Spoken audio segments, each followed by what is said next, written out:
পূজা তো চলেই আসলো আর আজকে সূর্য মামাও দেখা দিল, তাই আমরা দেরি না করে চলে গেলাম মাসির পার্লারে।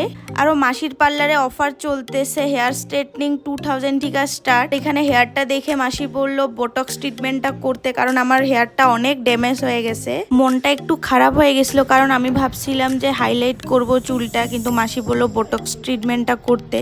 বাট আমার রেজাল্টটা দেখলে বলবা যে বোটক্স করে আমার চুলটা কতটা ভালো হয়েছে। এখনও পূজার অফার চলতেছে, আমি তো করে নিলাম। এখন কেউ যদি আরও করতে চাও জলদি জলদি স্ক্রিনে নাম্বারটা দিয়ে দিছি, জলদি জলদি ভিজিট করতে পারো। আরও পার্লারে আসলে এত ভালো লাগে, কারণ কি চুলটা সবাই ধরে আর এরকম লাগে কি ঘুমায়া পড়ি। তো ফাইনালি আমারও বোটক্স ট্রিটমেন্টটা কমপ্লিট হলো, আর এটা হলো আমার নিউ লুক। মানে এত ভালো হয়ে গেল আমার চুলটা, আমি ভাবতেই পারিনি। আরও বোটক্স করলে একদম স্ট্রেট লুকটা চলে আসে, দেখো স্ট্রেট করার মতনই লাগতেছে।